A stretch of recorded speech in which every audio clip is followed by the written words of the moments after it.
Class में झारखंड की river system पर बात करेंगे। हमारे पीछे मैप आपको दिख रहा होगा, बहुत ब्लू कलर में छोटी छोटी नदियां और कई बड़ी नदी, ये दोनों प्रकार की रिवर है।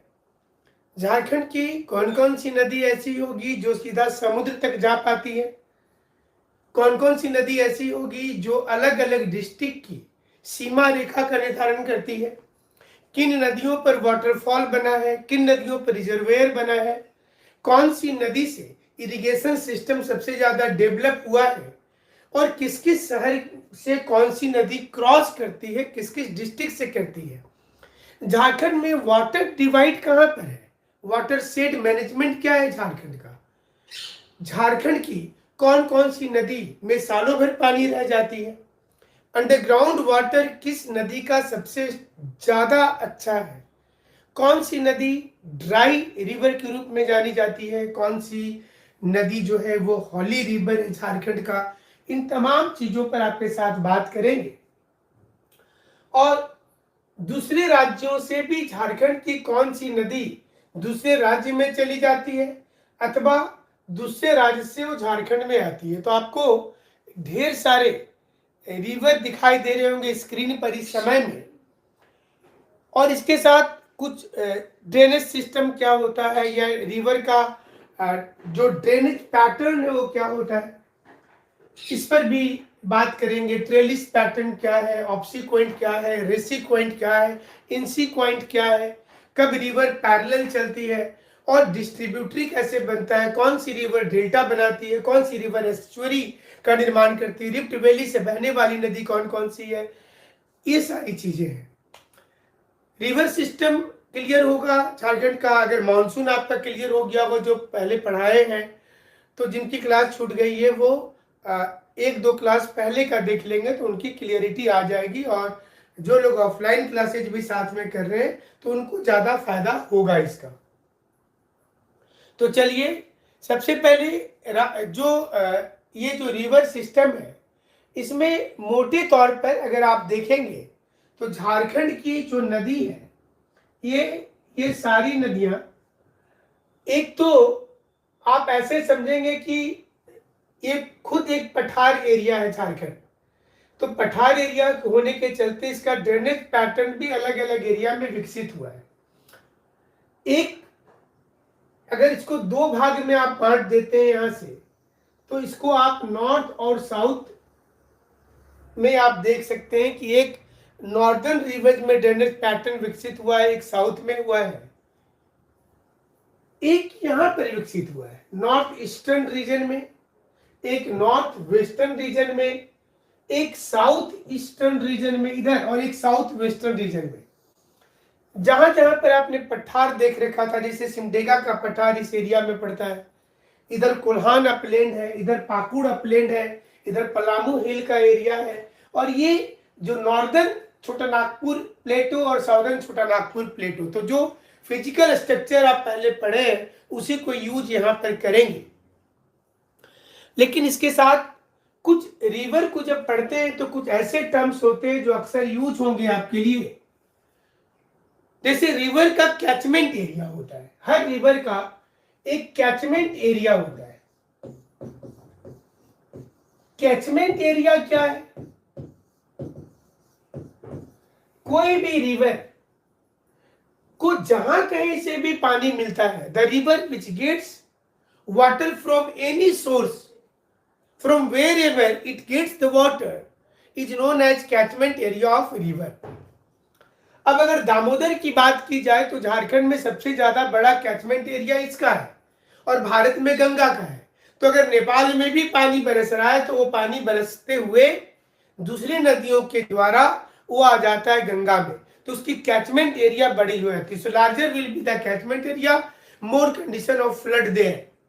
जितना बड़ा कैचमेंट एरिया होगा नदी का, उतना ज्यादा वहां पर बाढ़ की संभावना होगी, क्योंकि पानी कहीं भी बरसेगा और इसका बरसने का प्रभाव सीधे तौर पर उस कैचमेंट एरिया में पड़ जाता है। तो आप एक तो जो नॉर्दर्न वाला है इस रीजन का, यहां पर आप नॉर्थ कोयल या कन्हर, चाहन, फल्गु, ये सारी नदी को देख सकते हैं। क्यूल है, सकरी है, ये नॉर्दर्न एरिया में इधर। जो इसमें से कुछ नदी बिहार की ओर भी चली जाती है। ये नॉर्दर्न जो फ्लोइंग है उत्तर डायरेक्शन में है, उन तमाम नदी को हम लोग डिटेल्स में भी जानेंगे। और दूसरा साउथ की ओर में आप सिंपल तौर पर जो है साउथ कोयल को जान सकते हैं। इसी प्रकार से ईस्ट की ओर अगर देखेंगे बहने वाली तो दामोदर, बराकर, अजय, ये वाली नदियां, ये वाली नदी हो सकती है। इधर वाली नदी ईस्टर्न रीजन में बह रही है, ये वाली रिवर जो है वो। और अगर साउथ ईस्ट में देखेंगे तो यहाँ पर मेन नदी स्वर्णरेखा है, इस रीजन में स्वर्णरेखा है मेन नदी। साउथ वेस्ट में देखेंगे तो यहाँ पर साउदर्न वेस्टर्न एरिया में औरंगा, अमानत, कन्हर, इस जोन में आपको नजर आ जाएगी, जो पलामू एरिया से होते हुए नीचे की ओर आ रही है। तो झारखंड में अगर बेसिन देखा जाए, बेसिन का मतलब होता है कि रिवर वर्टिकल जो सामने की ओर गड्ढा करती है, और विथ रिवर की वर्टिकल मतलब उसके माउथ से लेकर के उसका हेड तक, रिवर जहां से निकलती है उसका हेड होता है, जहां समुद्र में मिल जाती है वो उसका माउथ होता है। सभी नदी समुद्र में नहीं मिलती है, जो नदी मिलती है उसको मुख्य नदी कहते हैं, उसको मेन रिवर कहा जाता है। और जो नदी अपना पानी ले जाकर के मुख्य नदी को दे देती है, बालू ले जाकर के मुख्य नदी को दे देती है, उन नदियों को सहायता करने वाली नदी कहा जाता है, उसको बोलते हैं सहायक नदी। तो अगर झारखंड में बेसिन की बात की जाए तो इसको 3 रूप में बांट सकते हैं आप।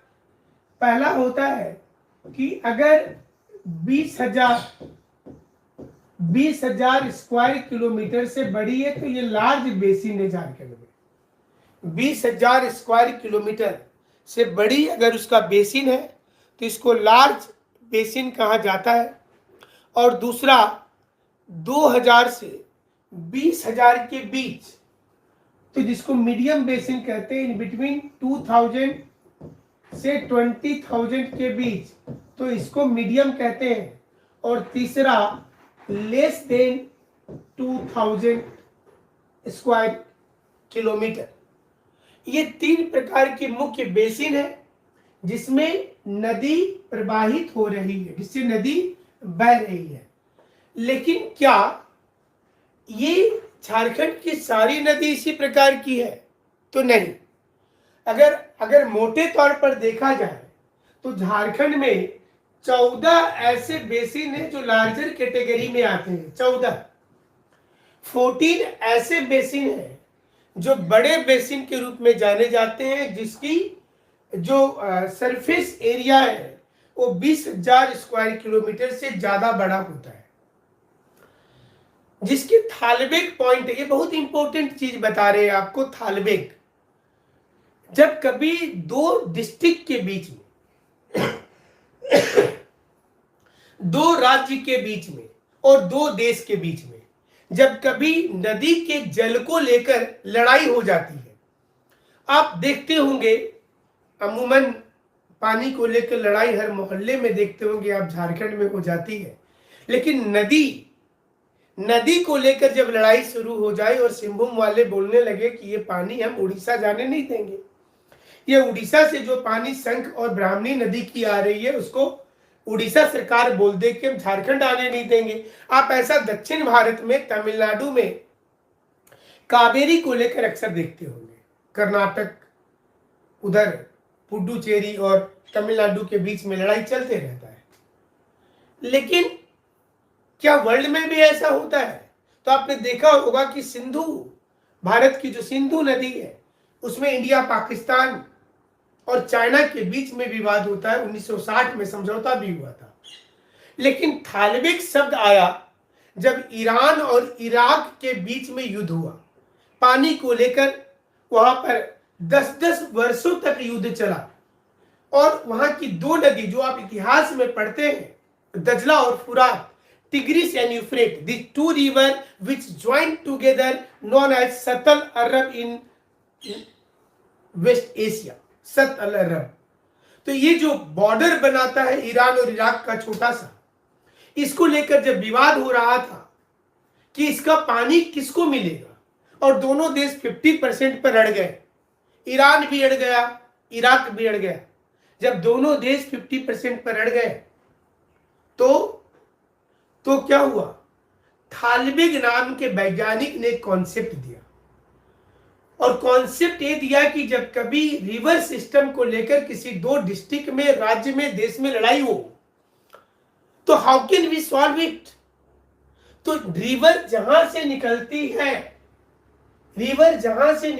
है, और जैसे कि देखिए ये फल्गु नदी बिहार की ओर जा रही है, ये चतरा वाले एरिया से, और यहां से ऊपर की ओर जो उत्तरी हजारीबाग का पठार है, छोटा नागपुर का पठार है, और वहां से नॉर्दर्न की ओर जा रही है, और फिर ये नदी बिहार में चली जाती है, जो आप जानते हैं कि जहां गया के क्षेत्र में फल्गु नदी दोनों ओर में है।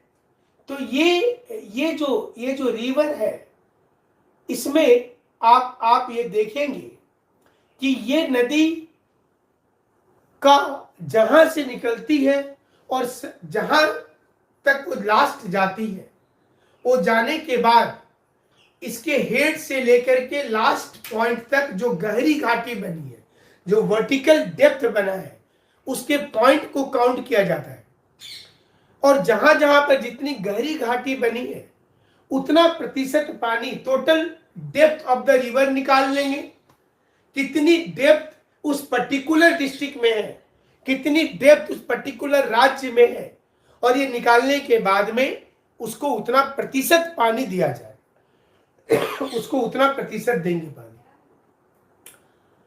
तो पानी का समस्या को सॉल्व कर सकते हैं थालबेग कॉन्सेप्ट से, थालबेग से। तो जैसा आपको बता रहे थे कि कुल मिलाकर के बड़े बेसिन 14 है और मध्यम स्तर के बेसिन 44 है झारखंड में।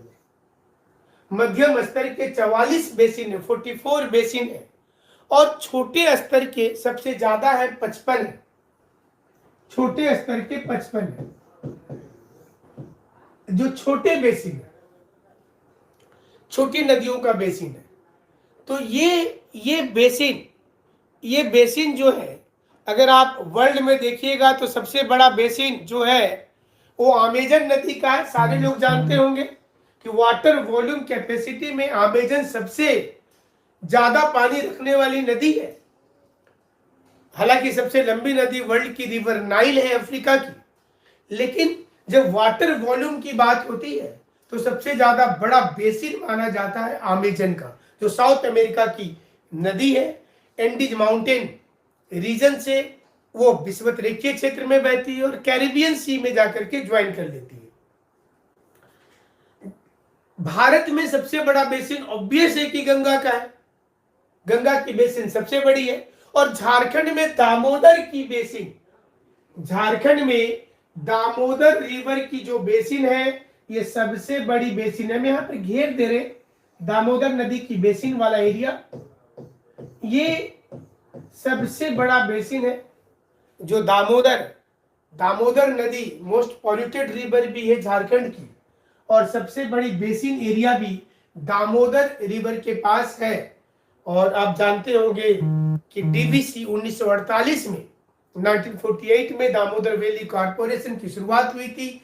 अमेरिका के टेनेसी वैली प्रोजेक्ट के आधार पर, टेनेसी वैली अथॉरिटी अमेरिका की जो थी, उसके आधार पर, उसके मॉडल पर झारखंड का दामोदर वैली कॉर्पोरेशन डीवीसी शुरू हुआ था। झारखंड का डीवीसी शुरू हुआ था।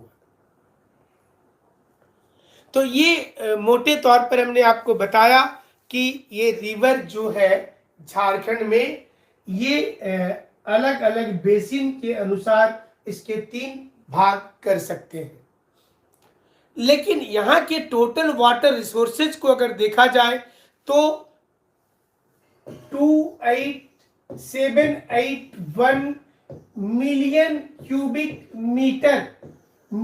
क्यूबिक मीटर ये झारखंड का टोटल वाटर रिसोर्सेज है। 28,781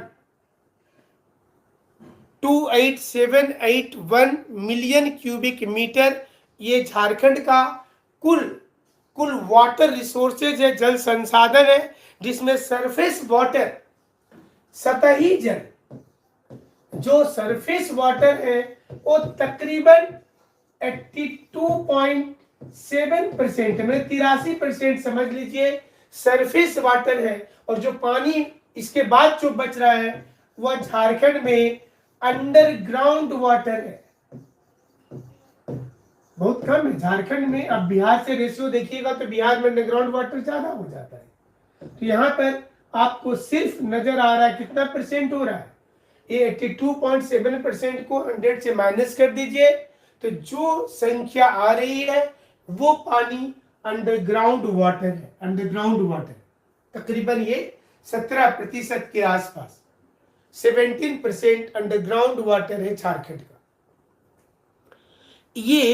ये जो पानी है कि झारखंड में जब बारिश होती है तो बारिश होने के बाद कुछ पानी रास्ते में ही इवापोरेट हो जाता है, कुछ पानी रास्ते में इवापोरेट हो जाता है ना, बारिश हो रहा है तो इवापोरेशन ऊपर से हो गया। तो जो पानी बारिश के बाद जो पानी यहां से इवापोरेट होकर के नीचे आया उसको फ्लाई ऑफ कहते हैं। उस पानी को क्या बोलते हैं, फ्लाई ऑफ। और बारिश के बाद जो पानी जमीन पर आया और उसमें से कुछ पानी परकोलेट करके अंदर चला गया, परकोलेशन जानते हैं, नीचे की ओर चला जाना, पानी का नीचे चला गया इधर, और जो पानी बच गया उसको बोला जाता है रन ऑफ।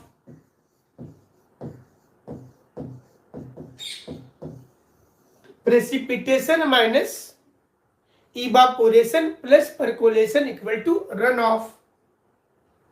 वर्षा का पानी बरसा और बरसते समय जो पानी ऊपर उड़ गया, जो पानी जमीन के अंदर चला गया, वो पानी क्या कहा जाएगा, वो कहा जाएगा रन ऑफ वाटर। वह रन ऑफ वाटर है। झारखंड में जो अंडरग्राउंड वाटर की बात कर रहे हैं, ये अंडरग्राउंड वाटर ही भूमिगत स्रोत होता है। इसलिए आप देखते होंगे कि यहाँ पर जब आप मिट्टी वाला तो एरिया नहीं है, पठारी इलाका है झारखंड, तो यहाँ पर जब आप चापाकल कहीं करवाते होंगे, कुआं खोदते होंगे तो बहुत गहराई तक जानी पड़ती है। और झारखंड में जो पानी वाटर रिसोर्सेज है ये मुख्य रूप से 3 स्रोत से मिलता है। पहला ऐसा पानी जो इग्नियस चट्टानों में फंसी हुई है, ऐसा पानी जो आग्नेय चट्टानों में फंसी हुई है, जिसको जुवेनाइल वाटर कहा जाता है। क्योंकि ये पूरा एरिया एक आग का गोला था, मतलब नेबुलर हाइपोथेसिस वाला गोला नहीं, ज्वालामुखी वाला गोला। कैंट एंड लेप्लेस ने नेबुलर हाइपोथेसिस दिया था पृथ्वी की उत्पत्ति के सिद्धांत में, ओरिजिन ऑफ अर्थ में। तो उसमें नेबुलर हाइपोथेसिस में बताया था कि गैस का आग का गोला था।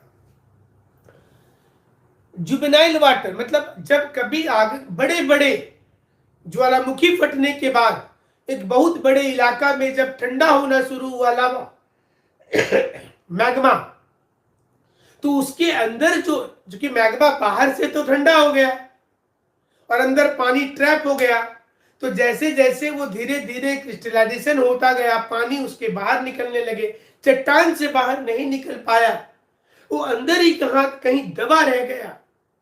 और वो दबी हुई चीजें, वो दबे हुए वाटर ड्रॉप्स जल स्रोत है झारखंड में। इसलिए झारखंड में सबसे ज्यादा इग्नियस चट्टानों के अंदर भी पानी फंसा हुआ है, जहां जहां पर ज्वालामुखीय स्रोत है। और इसलिए ऐसे एरिया में चापाकल में काफी दिक्कत आती है, जहां जहां पर आग्नेय चट्टानों का स्रोत है। क्या दिक्कत आती है? अगर आपने चापाकल ड्रिल किया और इस जोन में जाके चला गया तो बहुत पानी आएगा, लेकिन इसके अंदर पानी नया नहीं बन रहा है, ये नया पानी नहीं बन रहा है, इसलिए कभी ना कभी ये पानी समाप्त हो जाएगा, भले वो समाप्त होने में 100 साल लगे, 1000 साल लगे, लेकिन हो जाएगा।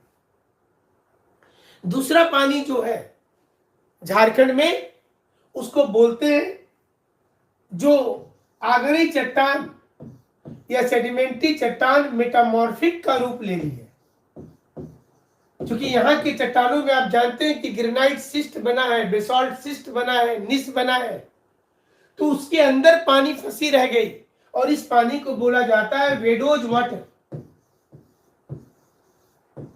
इस पानी को कहते हैं वेडोज वाटर। ये भी बहुत ज्यादा सुरक्षित पानी नहीं है, लेकिन जो सबसे इंपॉर्टेंट है झारखंड का पानी, जो कोल्हान एरिया में मिलता है, जहां जहां पर सेडिमेंट्री फॉर्मेशन हुआ था। इसलिए मैंने आपको बताया था पिछली क्लास में कि कुछ मैप इतने इंपॉर्टेंट है कि जो शुरू से जब आप पढ़ रहे हैं उस समय से उस मैप को देखते रहना जरूरी होता है, तो आपको ज्यादा उसमें समझ में भी आएगा।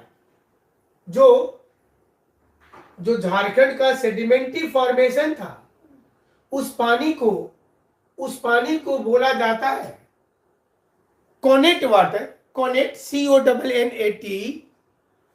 और ये मैप को हमने ले आया कि आप एक बार फिर से समझ पाए कि ये जो इलाका है, ये वाला, ये सेडिमेंट्री चट्टानों का कोल्हान सीरीज है,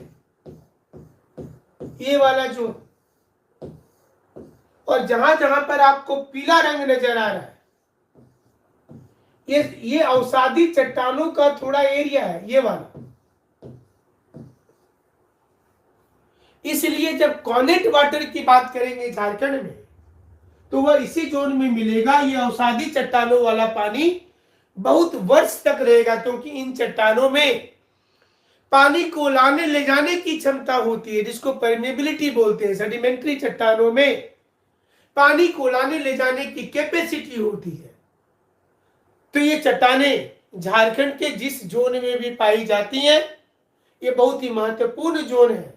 और ये जोन जो है, जिसको सिम्बुम ग्रुप के नाम से जानते हैं, गोंडवाना सुपर ग्रुप के भी नाम से जानते हैं। ये जो आपको अलग अलग पैचेज नजर आ रहा है, ये कोयला वाला एरिया में भी आपको पानी नजर आ जाएगा, क्योंकि ये भी एक अवसादी चट्टान का ही उदाहरण है, परतदार चट्टान है। तो अगर सेडिमेंट्री चट्टान से मेटामॉर्फिक बना है, तो उसके गुण, जैसे आप देखते होंगे कि मानव का एक स्वभाव होता है, या तो आप बहुत कड़े मिजाज के होते हैं, या आप बहुत सॉफ्ट और भावनात्मक लगाव वाले होते हैं। तो आप किसी भी पद पर चले जाएं, आप IAS ऑफिसर बन जाएं, मंत्री बन जाएं, तो आपके अंदर का जो गुण है, जो आपके अंदर का नेचर है, अगर आपके अंदर वो चीजें हैं मानवता वाली, अगर आपके अंदर वो चीजें हैं भावनात्मक लगाव वाली, तो आपके अंदर वो रह जाएंगी। उसी प्रकार से चट्टाने, अगर वो सेडिमेंट्री से मेटामॉर्फिक बना है, तो उसके गुण उसके साथ रह जाएंगे। सैंडस्टोन का गुण क्वार्जाइट में भी मिलेगा, सेल पत्थर का गुण फिलाइट में भी मिलेगा, लाइमस्टोन का गुण संगमरमर में भी मिलेगा, मार्बल में भी मिलेगा। ये चट्टानों की खासियत होती है। तो ऐसे तो मनुष्य के बारे में बोला जाता है कि वह परिवर्तित हो जाता है, लेकिन परिवर्तित होने पर भी उसके अंदर की सेंटिमेंटल चीजें, उसके अंदर की विचारधारा उसके साथ रह जाती है, और वही चीज चट्टानों में भी होता है। तो और ये मैप भी बहुत महत्वपूर्ण है। ये मैप इसलिए महत्वपूर्ण है कि झारखंड में जब आप बात करेंगे कि नदी का तो ये नक्शा इसलिए महत्वपूर्ण हो जाता है कि जो हाईलैंड आपको दिख रहा है अलग अलग, ये हाईलैंड वाटर डिवाइड का काम करता है। बहुत जरूरी है। नदी तो आप आसानी से रट लेते हैं, लेकिन जो मुख्य चीजें हैं ये जानना जरूरी है। और वाटर डिवाइड छोटानागपुर का पठार और रांची का पठार मुख्य रूप से जाना जाता है झारखंड में। ये वाला एक वाटर डिवाइड यहां पर हजारीबाग पठार के पास है, और दूसरा ये है रांची का पठार। एक वाटर डिवाइड ये है। लेकिन क्या है वाटर डिवाइड? ये जल विभाजक क्या है? ज्योग्राफी में water divide is a natural geographical structure which changes and which gives direction to two opposite river flowing system. Water divide या जल विभाजक हिंदी में वह भौगोलिक आकृति है जो दो अलग अलग दिशा में नदी को जाने के लिए, जो अलग अलग दिशा में नदी को जाने के लिए प्रेरित करती है। मतलब कि कोई ऐसी उच्च भूमि जिसकी एक दूसरी रिवर सिस्टम डेवलप हुई है और दूसरी ओर एक दूसरी रिवर सिस्टम डेवलप हुई है, यह सही मायने में जल विभाजक है, ये वाटर डिवाइड है। इसलिए झारखंड में एक तो रांची का पठार और एक छोटानागपुर का पठार ट्रू वाटर डिवाइड है। भारत में अगर वाटर डिवाइड की बात की जाए इंडिया में, तो अरावली पर्वत, विंध्याचल पर्वत, सतपुरा पर्वत और पश्चिमी घाट पर्वत ही वाटर डिवाइड है। हिमालय और पूर्वी घाट पर्वत वाटर डिवाइड नहीं है। क्यों नहीं है? क्योंकि आप गोदावरी, कावेरी और कृष्णा नदी को देखिए तो निकलती है ईस्टर्न घाट के अपोजिट डायरेक्शन से। वो निकलती है ईस्टर्न घाट के अपोजिट डायरेक्शन से। देखिए इधर से निकलती है गोदावरी, कृष्णा, कावेरी, और इधर ईस्टर्न घाट पर्वत को काट कर चली जाती है। इसलिए पर्वत वाटर डिवाइड नहीं है। अगर हिमालय की बात की जाए तो जो नदी निकलती है सिंधु, ब्रह्मपुत्र, सतलज उधर से, और हिमालय को काट कर भारत में प्रवेश कर जाती है, इसलिए हिमालय भी वाटर डिवाइड नहीं है। लेकिन पश्चिमी घाट पर्वत है। अगर इसमें यही गोदावरी नदी यहां से निकल करके इसको काट के आती तो नहीं रहता। उसी प्रकार से अगर झारखंड की वाटर डिवाइड की बात करते हैं तो झारखंड में अगर कोई नदी रांची के पठार के इस साइड से निकल रही है और इधर से निकल करके फिर घूम करके इधर चली जाती तो फिर ये वाटर डिवाइड नहीं होता। So if we talk about water divide, it means there is a two kind of different direction river. दो अलग अलग दिशा की नदी है, और ये दोनों नदी जो अलग अलग दिशा की ओर प्रवाहित होती है, ये नदियां, और झारखंड की जो नदी है आप जानते ही होंगे कि यहाँ तो अधिकांश नदियों की चौड़ाई नहीं है। अगर आप कभी भी बिहार की किसी नदी को देखे होंगे, अगर आप कभी भी गंगा नदी को देखे होंगे, आप कोसी, पुनपुन, घाघरा, गंडक किसी को देख ले, और झारखंड की नदी को देख ले, एक तो कि दोनों नदी के एज में करोड़ों साल का अंतर है। झारखंड की नदियां गंगा नदी से करोड़ों साल पुरानी है, लेकिन सोंडेका नदी इतनी कम चौड़ी क्यों है? क्योंकि ये नदी, दामोदर नदी इतनी कम चौड़ी क्यों है? शंख नदी कम चौड़ी क्यों है? क्योंकि ये नदी हार्ड रॉक चट्टानों से बह रही है, कठोर चट्टानों से बह रही है, और कठोर चट्टान से बहने वाली नदी इजीली उसको काट नहीं पाती है, और जो नदी हार्ड रॉक चट्टानों से बहती है वह नदी जल्दी डेल्टा का निर्माण नहीं करेगी, क्योंकि उसके द्वारा जमा की गई मिट्टी और बालू को समुद्र की लहरें तोड़ती जाती है। आप समुद्र के किनारे कभी रहे तो आपको बहुत सी चीजें जिंदगी से भी मिलती हैं। समुद्र की जो लहरें होंगी, आप पुराने मूवी में देखते होंगे कि जब जीवन में उथल पुथल होता है तो समुद्र की लहर को दिखाया जाता है। ऐसी ऐसी लहरें आ रही है, और ये लहरें आती हैं तो चट्टानों को काट कर ले जाती हैं। जो बालू जमा किया जा रहा है उसको काट कर लेकर चली जाती है। नदी अपनी मेहनत कर रही है, नदी अपनी मेहनत कर रही है, लेकिन उसकी मेहनत को समुद्र की लहरें तोड़कर लेकर चली जाती है। और अगर नदी इतना ही बालू जमा कर पाती है कि जितना समुद्र लेकर चली जाती है, तो वह नदी डेल्टा कभी नहीं बना पाएगी, जैसे कि नर्मदा और ताप्ती जो वेस्ट फ्लोइंग रिवर है भारत की। तो इन नदियों ने एस्चुअरी का निर्माण किया है। उसी प्रकार से झारखंड की नदी, आप स्वर्णरेखा को देख लीजिए, कितनी करोड़ साल पुरानी नदी, लेकिन स्वर्णरेखा नदी वो डेल्टा का निर्माण नहीं कर पाती जो गंगा नदी और ब्रह्मपुत्र ने मिलकर सुंदरवन का डेल्टा बनाया है। क्योंकि यह नदी एक स्वर्णरेखा भी डाउन ग्रेडेड रिफ्ट वैली से बह रही है और कठोर चट्टानों को एक काटती हुई जाती है। आप रांची में देख लें, जमशेदपुर में देख लें, और दीघा के पास जहां ये नदी जाकर के समुद्र में मिलती है कई धाराओं में टूटकर, ये उस डेल्टा का निर्माण नहीं कर पाई जो डेल्टा का निर्माण दूसरी नदियों ने किया है, जो डेल्टा का निर्माण अन्य रिवर ने किया है। तो झारखंड में वाटर डिवाइड,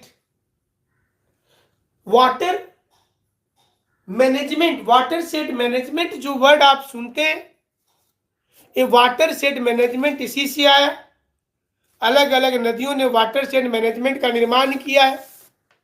तो जल्दी से कुछ नदी की बात कर लेंगे कि झारखंड में नॉर्थ साइड की नदी वाले नक्शे पे फिर से आ जाते कि अगर नॉर्थ साइड बहने वाली नदियों को देखा जाए तो कौन कौन सी नदी होगी जो नॉर्थ साइड में जाती है। और सारे मैप तो हमने एक साथ करके रखा है ताकि आपको बाद में दिक्कत नहीं हो। एग्जाम जब नजदीक आएगा तो सारे नक्शे को देखेंगे फिर से एक बार, तो उस समय आपको काफी सुविधा होगा मैप को समझने का। ये थोड़ा सा क्लियर पिक्चर है, पहले वाले में तो ज्यादा नदी था, इसमें कम नदी है। तो ये ऊपर की ओर जो नदियां जा रही हैं, ये आपको इस रीजन में जाने वाली नदी। और देखिए यहां पर हजारीबाग पठार और ये कोडरमा, कोडरमा का पठार का भी एक्सटेंशन है। तो एक तो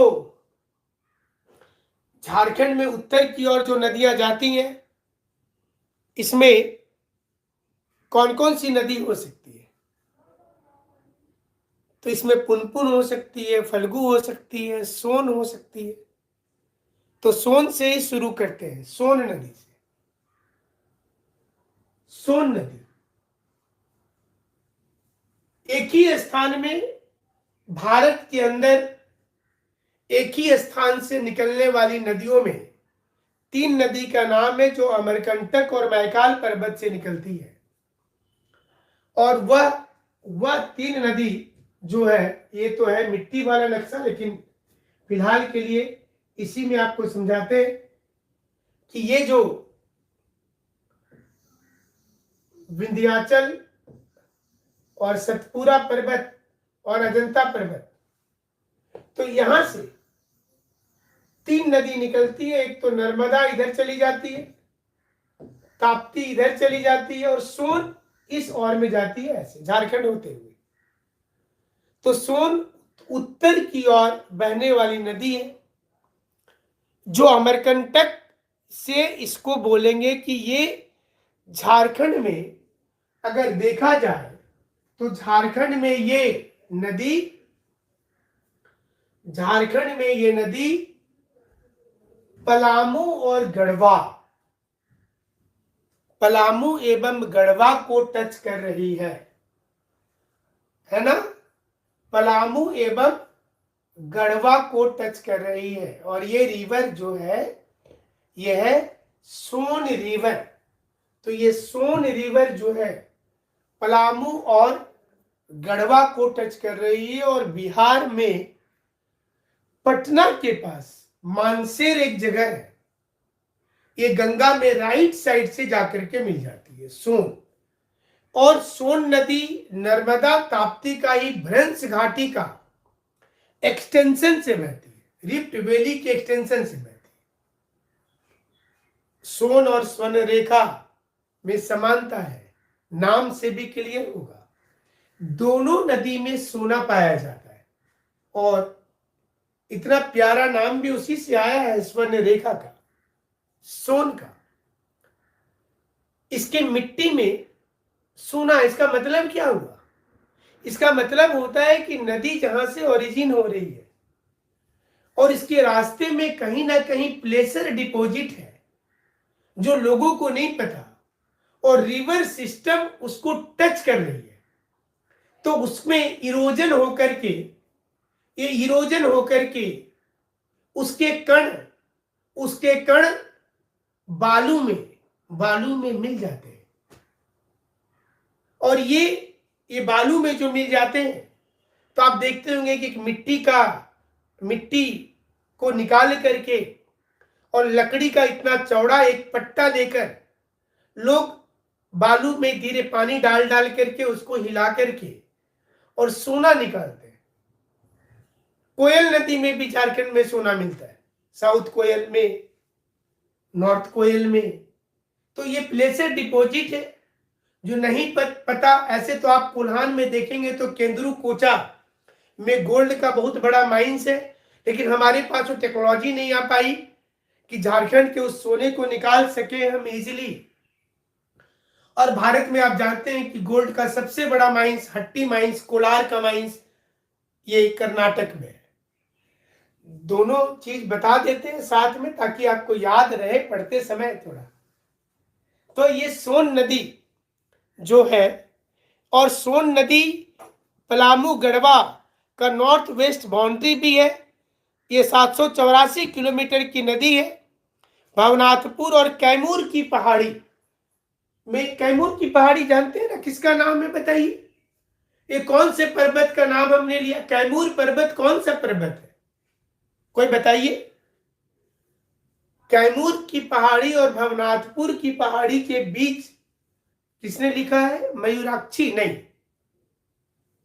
अच्छा, मयूराक्षी में डायमंड मिलता है। अच्छा, ये आप बता रहे हैं। ये किसका नाम है, कोई बताइए किसका नाम? बताइए किसका नाम?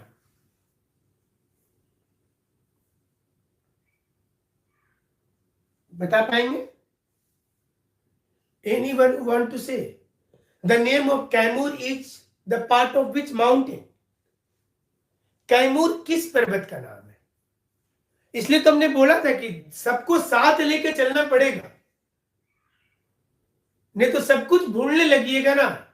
आप एक चीज पढ़िएगा, दूसरा दिमाग से उतर जाएगा। अभी ठीक लिखा है इन्होंने, शिवशंकर राम ने, विंध्याचल का एक्सटेंशन है, ठीक है। बिहार के रोहतास जिले में कैमूर का पर्वत विंध्याचल पर्वत का नाम है, पारसनाथ का नाम नहीं है, एक विंध्याचल का नाम है कैमूर। तो कैमूर के पास सोन नदी कैमूर की पहाड़ी और भवनाथपुर की पहाड़ी के बीच है, और इसका नॉर्थ वेस्ट बाउंड्री 784 किलोमीटर का है। इस नदी को सोनभद्र या हिरण्यवाह के नाम से जाना जाता है, सोन को। इसको सोनभद्र या रामायण में भी जिक्र इस नदी का। इसको सोनभद्र या हिरण्यवाह के नाम से जाना जाता है। ये बहुत महत्वपूर्ण नदी है सोन नदी। अब जैसा हमने बताया, सोन नदी खुद एक सहायक नदी है। किसकी? गंगा की। और बहुत देखिए इंटरेस्टिंग है कि जहां पर सोन नदी मिलती है गंगा में, उसी स्थान पर नेपाल तरफ से आकर के गंडक मिलती है। और तीनों के संगम पर तो बना था पाटलिपुत्रा, जहां पर अजातशत्रु ने सैनिक छावनी बनाया और उदयन ने पाटलिपुत्र का विकास किया। उदयन राजा ने पाटलिपुत्र 3 नदी के संगम पर बनाया था। तो सोन खुद एक सहायक नदी है झारखंड की, और सोन की सहायता करने वाली भी दूसरी नदियां हैं। सोन अपने से समुद्र तक नहीं जाती, वो गंगा में जाकर के मिल जाती है। और सोन में कौन सी नदी जाकर के मिलती है? सोन में मिलने वाली जो नदी है उसमें नॉर्थ कोयल लिख लीजिए सबसे पहले, जो रांची के पठार से चैनपुर गुमला में निकलती है। रांची के पठार से चैनपुर गुमला में निकलती है। चैनपुर गुमला में निकलती है। आप थोड़ा सा इस मैप में आपको दिखाने की हम कोशिश करें। ये सबसे पहला जो नाम है, ये नॉर्थ कोयल रिवर, जो सहायता किसको दे रही है? ये सहायता दे रही है सोन को, और ये है नॉर्थ कोयल रिवर।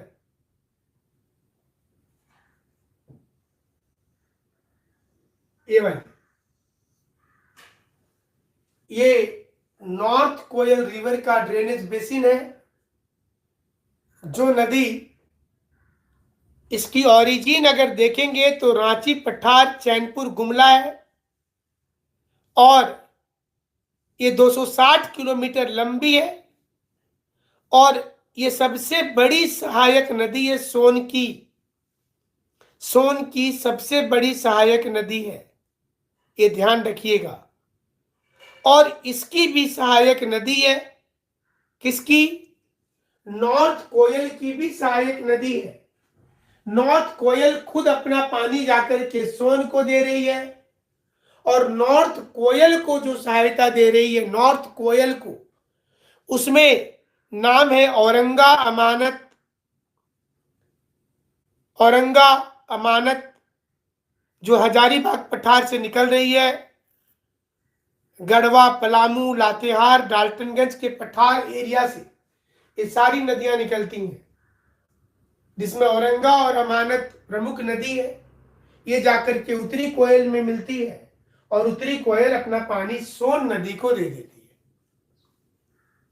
ये आपको याद करना पड़ेगा। और दूसरी प्रमुख सहायक नदी जो बूढ़ा नदी के नाम से जाना जाता है, महुआ टांड से निकलती है बूढ़ा नदी, और इस पर वाटरफॉल है झारखंड का बूढ़ा घाघ, जो लगभग 460 से 65 फीट ऊंचा है, हाईएस्ट है झारखंड में वाटरफॉल, बूढ़ा घाघ वाटरफॉल। ये बूढ़ी नदी पर है, जो बूढ़ी नदी है, बूढ़ा नदी है। ये नदी उत्तरी कोयल की एक सहायक नदी है, जो महुआ टांड से निकलती है।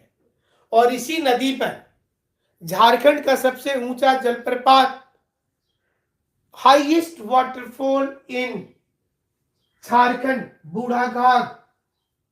अच्छा, भारत का सबसे ऊंचा जलप्रपात कौन सा है, कोई बताइए, और किस नदी पर है? भारत का सबसे ऊंचा जलप्रपात कौन सा है और किस नदी पर? The highest waterfall in India is which river and what is the name of the waterfall? Dev Kumar ने लिखा है गढ़सुप्पा।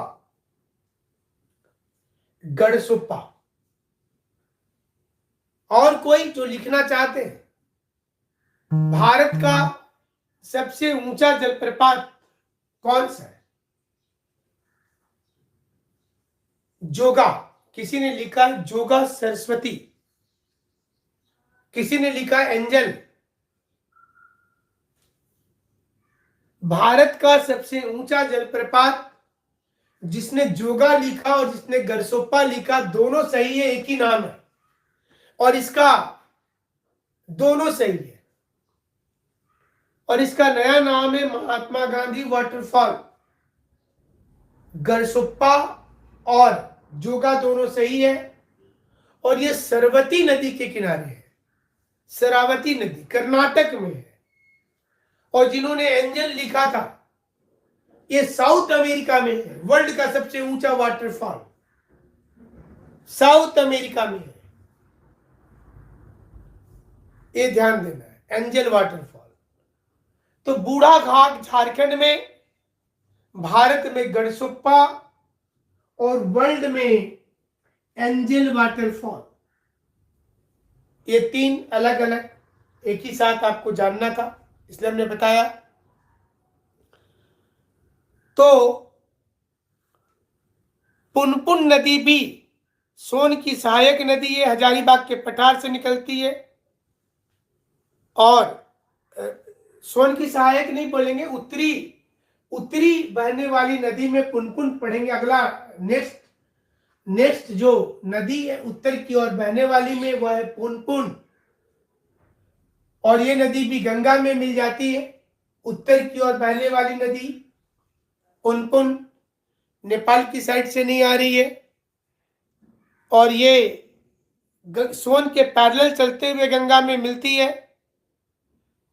चतरा, औरंगाबाद, गया, फतुआ ये सारे इसके इलाके में है। और इस नदी को किकट के नाम से जानते हैं, किकट या बागमती, किकट या बागमती कहते हैं। लगभग 200 किलोमीटर इसकी लंबाई है इस पूरी नदी की। और झारखंड में भी कुछ डिस्ट्रिक्ट को ये कवर करती है, जिसमें चतरा खास करके चतरा। और इसकी सहायक नदी मोरहर और दरगाह है पुनपुन की, ये भी झारखंड से निकलने वाली नदी है। पुनपुन की सहायक नदी जो है मोरहर और दरगाह, मोरहर और दरगाह। और नॉर्थ छोटा नागपुर से निकलने वाली महत्वपूर्ण नदी है फल्गु, महत्वपूर्ण, जिसका आप फल्गु नदी का नाम लीलाजन नदी के रूप में जानते होंगे। बौद्धिज्म में काफी फेमस है यह नदी, जिसको निरंजन या लीलाजन कहते हैं। और गया के पास ये नदी है। और वर्ल्ड का फेमस जो पितृ पक्ष होता है, दुर्गा पूजा के ठीक पहले पितृ पक्ष होता है। इस पितृ पक्ष में जिनके माता पिता की मृत्यु हो जाती है, इस फल्गु नदी के किनारे जाकर के पिंड दान दिया जाता है। हिंदुओं में ऐसी मान्यता है कि पिंड दान देने से आपके पुरखों की आत्मा को शांति मिलती है और जीवन में होने वाला जो अनिष्ट कार्य है वो समाप्त हो जाता है। ऐसा परंपरा है कि भगवान राम ने भी दशरथ के लिए पिंड दान किया था। और उस वक्त में ये एक रामायण का प्रसंग है फल्गु नदी को लेकर, कि फल्गु नदी को सीता माता ने श्राप दे दिया था कि तुम एक ऐसी नदी रहोगी जिसके पास पानी सालों भर होगा लेकिन वो हमेशा सूखी हुई होगी। पानी तो होगा लेकिन वो सूखी हुई होगी।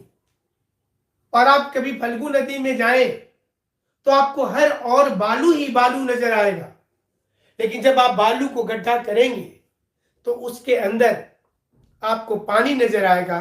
और ऐसा हमारे धार्मिक ग्रंथों में लिखा हुआ है कि माता सीता ने एक श्राप दे दिया था और जिसके बाद फल्गु नदी की ये स्थिति हो गई, क्योंकि फल्गु नदी ने भगवान राम के पास झूठ बोला था और इस झूठ की सजा माता सीता ने श्राप देकर दिया था। ऐसा ऐसा माना जाता है, क्योंकि आप अब ऐसा मत सोचिएगा कि सर तो अंधविश्वास पढ़ाने लगे। भगवान है नहीं है, शास्त्र है नहीं है, ये भी एक विश्वास है और आप इसी विश्वास के सहारे रहते हैं। तो उस वक्त में फल्गु नदी और आज पिंडदान रिवर के रूप में जानी जाती है। पितृपक्ष में कभी आपको गया जाने का मौका मिले तो विदेशों में रहने वाले बड़ी बड़ी महंगी गाड़ी से लोग आते हैं गया और वहां पर पितृपक्ष में पिंड दान देते हैं, समय निकाल कर आते हैं। इतना महत्वपूर्ण ये हमारा धार्मिक संस्कार है। तो फल्गु की भी सहायता करने वाली सलील और मोहना रिवर है, इसकी भी सहायता करने वाली। और एक नदी है सकरी, जो उत्तरी छोटा नागपुर से निकलती है, हजारीबाग गया पटना की ओर चले जाती है, जिसको रामायण में सुमगधी कहते हैं। और नवादा अगर आप जाएंगे नवादा, तो वहां पर इस नदी से एक नहर निकाली गई है। सकरी नदी अपनी रास्ता भी बदलती है, सकरी रिवर अपनी रास्ता बदल लेती है। सकरी रिवर सकरी, इसमें क्यूल और मोहरन नदी मिल जाती है। और इसी प्रकार से एक नदी है चाहन, चाहन रिवर। और ये जो चाहन रिवर है, इसमें 5 धाराएं आकर के मिलती हैं, दैमार, तिलैया, खुद चाहन, धरांजे और महाने। और ये बिहार में गिरियक के पास जाकर के मिल जाती है, जहां से इसका नाम सकरी हो जाता है। सकरी नदी झारखंड से ही उत्तरी छोटा नागपुर से निकलती है। ये सारी प्रमुख नदी है जो उत्तर की ओर बह रही है। नॉर्थ की ओर बहने वाली नदियों में इसको जाना जाता है। तो आज इतना ही बताएंगे, फिर नेक्स्ट क्लास में दक्षिण। स्वागत है आज के क्लास में। और आज रिवर सिस्टम की सेकेंड क्लास है, जिसमें बात करेंगे कि जो ड्रेनेज पैटर्न है। कल हमने कई टर्म्स बताया था आपको, क्या पैटर्न है झारखंड में नदी के बहने का, ये बताए थे। मोटे तौर पर फिर से एक बार इसको समझा दे कि झारखंड में जो रिलीफ फीचर्स है, मतलब जो माउंटेन एरिया है, पठारी एरिया है, इसके आधार पर तय होता है कि रिवर की डायरेक्शन क्या होगी। तो इसको एक तो कि नॉर्दर्न बहने वाली नदियां हैं और दूसरी साउदर्न और एक ईस्टर्न। मतलब इसको अगर आप इस प्रकार से देखें तो झारखंड की नदी को आप एक नॉर्दर्न साइड में, इस साइड की नदी एक होगी जो उत्तर की ओर जा रही है, एक दक्षिण की ओर आने वाली नदी है। जैसे आप देखिए यहां से क्लियर हो पाएगा कि एक नॉर्थ कोयल उधर जा रही है, साउथ कोयल नीचे आ रही है। तो एक ऊपर की ओर बहने वाली नदियां होती हैं और दूसरी नीचे की ओर बहने वाली नदी होती है। तीसरी होती है ईस्टर्न, जिस ओर में दामोदर नदी जाती है, अजय रिवर जाती है, इस साइड में जिधर बराकर जा रही है, ये वाला इस जोन में, ये वाला जो जोन आपको दिख रहा है, ये थर्ड है। तो पहला नॉर्दर्न, दूसरा साउदर्न और तीसरा ये वाला इलाका ईस्टर्न नदी जहां पर मूव कर रही है। और चौथा होता है, यहां पर 2 पार्ट है साउथ के अंदर, एक तो साउदर्न रिवर हो गया और एक रिवर स्वर्णरेखा वाला जो एरिया है, इसको लेकर के, ये जो स्वर्णरेखा का एरिया है, तो ये साउथ ईस्टर्न, इधर साउथ ईस्टर्न, और इस साइड में जिधर शंख नदी है, ये वाला एरिया में सिमडेगा पठार के क्षेत्र में, ये साउथ वेस्टर्न। तो ये पांच जोन, ये 5 जोन है और 5 जोन में नदी बह रही है झारखंड की। तो अब नदी मतलब एक बोला जाता है कि जल अपना तल खोजती है। रिवर जो है उसको डायरेक्शन जिधर मिलेगा उधर चली जाएगी। अगर आप देखेंगे पूरे भारत के मानचित्र को देखें, इमेजिन करें, तो पूरे भारत के मानचित्र में जो ढाल है, भारत का जो ढाल है, ये बंगाल के साइड में है। आप देखिए गंगा और उसकी सहायक नदी ये निकल करके ये अंत में किधर जा रही है? ये बंगाल की साइड में जा रही है। तो मिट्टी का जो ढलान है वो उस ओर में ज्यादा है भारत में, ईस्टर्न जोन में। दूसरा ढल, अगर आपको हम इंडिया के मैप पर बताएं, ये तो ऐसे मिट्टी वाला मैप है लेकिन इस पर ही बता देते हैं। एक आप देखेंगे तो इस ओर में भारत में इधर ढाल है, देखिए इस साइड, एक इस साइड में ढाल है, और यहां पर ये झारखंड वाला जो लोकेशन है, तो एक ढाल ऑटोमेटिक इधर बन जाता है, क्योंकि ये पूरे भारत का स्लोप, उत्तर भारत का स्लोप आप देखेंगे, देखिए इस साइड है, और दक्षिण भारत में भी देखें तो गोदावरी, कृष्णा, कावेरी, देखिए इसका भी स्लोप इधर दिख रहा है। मतलब पूरी चट्टानों का स्लोप इस साइड में, इधर ईस्टर्न साइड में। लेकिन एक स्थान ऐसा है जहां पर जो पूरे भारत का जो स्लोप है वह अगर देखेंगे, जिसको झारखंड में भी हम लोग लेकर के चल रहे, तो ये यहां पर ये विंध्याचल माउंटेन और इसके नीचे सतपुरा। तो यहां से जो सतपुरा का जो अमरकंटक है, जो उत्तरी नदी में सोन नदी का जिक्र होता है, तो ये नदी का स्लोप थोड़ा देखिए, ये भी इस साइड में चला गया, और यहां से एक इस साइड इधर कुछ नदियों का स्लोप, जैसे नर्मदा और ताप्ती का स्लोप इधर आया है। जो क्वेश्चन आता है ना कि मध्य भारत से बहने वाली नदी जो अरब सागर में गिरती है, ये वेस्ट फ्लोइंग नदी, तो नर्मदा और ताप्ती है जो इस ओर में चली जाती है, और अधिकांश नदियों का स्लोप इधर है। अब अगर हम लोग बात करते हैं झारखंड की, तो अगर झारखंड की बात करते हैं तो झारखंड में एक तो उत्तर की ओर स्लोप मिल रहा है नदी को, देखिए ऑटोमेटिक है, क्योंकि यहां से जितनी नदी निकलेगी ये सब गंगा की साइड में उधर चली जा रही है। तो एक तो स्लोप इधर से इधर है, एक नेपाल के साइड से जितनी नदी आ रही है इधर है, और अंत में ये सभी नदी मिलकर के किसी के साथ भी किधर चली जा रही है? पूरब की ओर जा रही है। यही पैटर्न झारखंड में भी है। एक उत्तर की ओर नदी बह रही है, तो ये जो पठारी इलाका है जहां पर हजारीबाग का पठार है, छोटा नागपुर का पठार है, तो यहां से कुछ नदी ऊपर की ओर जा रही है और कुछ नदियां नीचे की ओर आ रही हैं, और एक ईस्टर्न नदी जा रही है, जिसको अभी आपको हम दिखाने की कोशिश कर रहे थे। इस नक्शे पर देखिए, एक उत्तर की ओर ऑब्वियस था, क्योंकि वहां गंगा का मैदान है, वो ढाल है सामने की ओर में, तो एक उत्तर की ओर जा रही नदी, और एक पठारी इलाका से दक्षिण की ओर आ रही है नदी। और यहाँ जहां पर हाईलैंड बना है, जैसे देखिए डलमा पहाड़ का एरिया हो गया, और ये कोल्हान अपलैंड है, तो साउथ ईस्टर्न जोन में एक नया पैटर्न विकसित हुआ है। और झारखंड की अधिकांश नदियां ये डोम शेप में, माने गुंबदकार आकृति में बहती है, जबकि गंगा के मैदान में बहने वाली नदी पेड़ की शाखा बनाते हुए चलती है, जिसको ट्रेलिस पैटर्न कहते हैं। लेकिन झारखंड की नदी को जब देखेंगे तो वह डोम शेप है, यानी कि वो गुंबदकार आकृति से रेडियल हो सकता है, कि एक बिंदु से अलग अलग दिशा में नदी जा सकती है, क्योंकि ये हर जगह पर पठारी इलाका है, तो यहाँ की नदियों का पैटर्न चेंज होता है। तो कल हमने आपको ये बेसिक चीजें बताई थी, और ये भी बताया था कि रिवर की बेसिन होती है, मैंने उसके वर्टिकल पॉइंट्स होते हैं।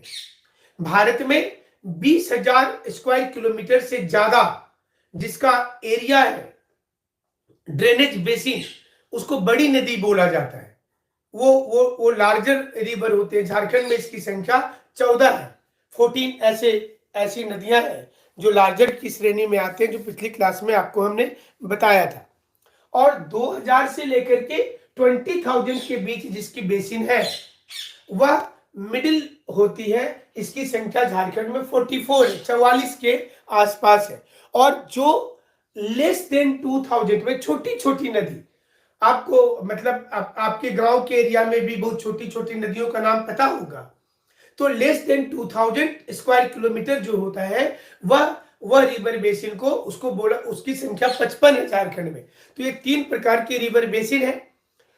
और छोटी छोटी नदियों में झारखंड में चेक डैम बनाया जा रहा है। ये चेक डैम क्या होता है कि पानी पानी जो बह रही है नदी में, उस तमाम वाटर को नीचे जाने देना है, हमको पर्कोलेशन करवाना है। इसके लिए रास्ते में, जैसे ये नदी है तो इसके रास्ते में यहाँ पर क्या किया जाएगा कि मिट्टी के, ये थोड़ा सीमेंटेड, इसके, ये सोचिए इतनी चौड़ी नदी है, ठीक है, इतनी चौड़ी नदी है, इतनी। तो इस चौड़ी नदी में कुछ कहीं पर इम्बैक्टमेंट लगा देंगे, इतना दूर तक यहाँ पर बंद कर दिए रास्ता। अभी क्या हुआ कि पानी आकर के यहाँ स्टोर हुआ और यहाँ पर थोड़ा सा रास्ता छोड़ दिए, और इस साइड में क्या किए, इधर से कर दिए ब्लॉक, फिर यहाँ पर इधर से ब्लॉक कर दिए, फिर ये ऐसे कर दिए। तो ये नदी का पानी जो जा रहा है वो पूरा फ्लो में नहीं जाएगा, वो रेस्ट लेगा, और जहां पर रेस्ट लेगा वहां पर पानी धीरे धीरे नीचे जाएगा। तो अंडरग्राउंड वाटर, जो झारखंड का अंडरग्राउंड वाटर बहुत खराब है, तो झारखंड की जो अंडरग्राउंड वाटर है इसको स्ट्रॉन्ग करने के लिए, नहीं तिलैया डैम तो बहुत बड़ा है, आप छोटे छोटे हम बात कर रहे हैं। जैसे आप कोई नदी में कभी थोड़ा सा आप मेन टाउन से थोड़ा अलग हटेंगे तो आपको चेक डैम नजर आएंगे। झारखंड में बहुत ज्यादा चेक डैम है। आप किसी एरिया में जाइएगा तो कोई पर्वतीय और पहाड़ी नदी जो है उसमें एक ऊंचाई वाला स्थान बना दिया जाता है ताकि वहां पर पानी रुके और फिर जाए। तो जहां पर पानी रुकेगा वो अंदर की ओर जाएगा। जैसे आप जानते हैं कि सरफेस वाटर, झारखंड के कुल वाटर में जो रिवर सिस्टम का पानी है इसमें 82.7% जो वाटर है वो सरफेस वाटर है, वो ऊपर सतह पर दिख रहा है। जैसा उन्होंने मंडल डैम बताया, और भी आपके एरिया में अलग अलग डैम होगा छोटा छोटा। और आप रोड के किनारे देखिएगा चेक डैम करके लिखा हुआ रहता है कि ये चेक डैम अथॉरिटी है, यहाँ पर विकास किया जा रहा है। लातेहार का उन्होंने लिखा है मंडल डैम के बारे में। तो ये जो इससे क्या फायदा होता है कि झारखंड का अंडरग्राउंड वाटर जो मात्र हमारा 13% बचा है, 13% है, और यही कारण है कि यहाँ का इरिगेशन सिस्टम डेवलप नहीं हो पाया। जैसे देखते हैं कि यहाँ से जो नदी, अब यहाँ से नदी सकरी जो चली गई है नवादा में, तो उससे वहां नहर निकाला गया क्योंकि नहर बनाने में वहां खर्चा कम है। और झारखंड में चट्टानों को तोड़ना, बराज किसी ने पूछा है क्या होता है, जब यूपीएससी में हमारी इंटरव्यू हुई थी तो उसमें भी पूछा गया था डैम और बराज में क्या डिफरेंस होता है।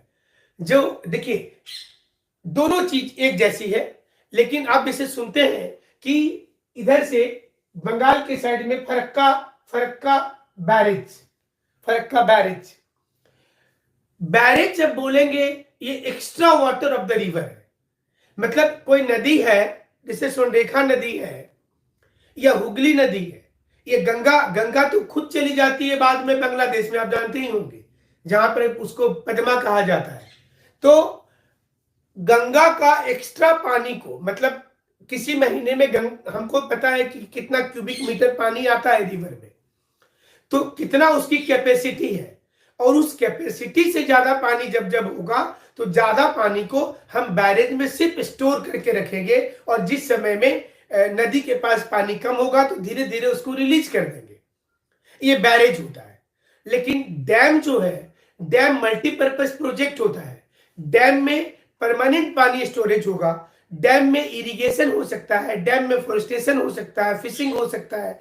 तो डैम मल्टीपर्पज प्रोजेक्ट है जो उस एरिया के डेवलपमेंट के लिए, इकोसिस्टम प्रोटेक्शन के लिए वहां पर डैम बनाया जाता है। जैसे आपने भी कहा ना, Tilaiya dam, Maithon dam, Panchet dam, Barakar dam, ये जो डैम है वो मल्टीपर्पज प्रोजेक्ट है। उस एरिया का जंगल का विकास करना हो, वहां का उस एरिया में इरिगेशन की शुरुआत करनी हो तो वहां से बगल से एक कैनल निकाल देंगे डैम को लिंक करके गांव के एरिया के लिए, और उसके साथ साथ वहां पर फिशिंग डेवलप करेंगे। लेकिन जब बैरेज का नाम होगा तो बैरेज का मतलब होता है कि सिर्फ बरसात के समय में, रेनी सीजन में जो एक्स्ट्रा पानी आ रहा है उसको कंट्रोल करने के लिए बैरेज बनाया जाता है। ये आप चाहे वो फरक्का की बात करें या उड़ीसा में कई बैरेज है ना, ब्राह्मणी नदी जो चली जाती है झारखंड से उस ओर में, तो उसमें भी बैरेज का निर्माण किया गया है इधर नीचे की ओर में। तो चलिए और वाटर डिवाइड आपको बताए थे कल कि ऐसा ऐसा ज्योग्राफिकल स्ट्रक्चर, ऐसा ज्योग्राफिकल स्ट्रक्चर जहां से दो अलग अलग दिशा में, दो अलग अलग दिशा में नदी प्रवाहित हो जाती है, उसको वाटर डिवाइड या जल विभाजक कहते हैं। जैसे देखिए हजारीबाग का पठार, ये छोटा नागपुर प्लेटू, रांची प्लेटू, जिसमें देखिए एक तो सोनरेखा इधर चली जा रही है और देखिए साउथ कोयल इस ओर में आ जा रही है। तो ये जो बीच का स्ट्रक्चर है ये जल विभाजक है और यहीं पर वाटर शेड मैनेजमेंट तैयार किया जाता है, जो आजकल आप नाम सुनते होंगे। ये सारी चीजें बहुत इंपॉर्टेंट है। अंडरग्राउंड वाटर भी बता देंगे, ठीक है, बता देंगे अंडरग्राउंड वाटर जो भूमिगत जल होता है, ठीक है, एक वो अलग से एक चैप्टर है भी, और आप लोग अगर सिलेबस में होगा तो बता देंगे उसको। तो चलिए, जो सोन उत्तर की ओर बहने वाली नदी, पुनपुन उत्तर की ओर, फल्गु उत्तर की ओर, इसके साथ में सकरी और चानन ये उत्तर की ओर बहने वाली नदी है। और साउथ की ओर बहने वाली नदी की अगर बात किया जाए, जो थोड़ा सदर्न रिवन में या ईस्टर्न की ओर में जा रही है, साउथ ईस्टर्न इसको आप बोल सकते हैं, तो इसमें एक तो नाम आपको आएगा दामोदर का। दामोदर की ओरिजिन अगर देखेंगे तो ये टोरी, लातेहार जहां नेतरहाट है वहां पर टोरी जो है, और ये यहां बना आपको ये जो रिवर है और ये वाली नदी दामोदर है, ये नदी, और दामोदर नदी ये आगे जाकर के हुगली में मिल जाती है। आप लोग संभवतः जानते होंगे, हुगली गंगा का ही एक भाग है, एक ब्रांच का नाम है। बंगाल में गंगा का ही एक ब्रांच का नाम हुगली है, और हुगली में ये नदी दामोदर जो है ये आगे बढ़ते हुए दामोदर नदी ये लातेहार के टोरी से ओरिजिन हो रही है इसकी, और झारखंड की सबसे लंबी नदी भी है, ये भी आप जानते ही होंगे। 524 किलोमीटर इसकी लंबाई है, लेकिन 290 किलोमीटर ये झारखंड में है। 290 किलोमीटर ये नदी जो है वो झारखंड में है, दामोदर।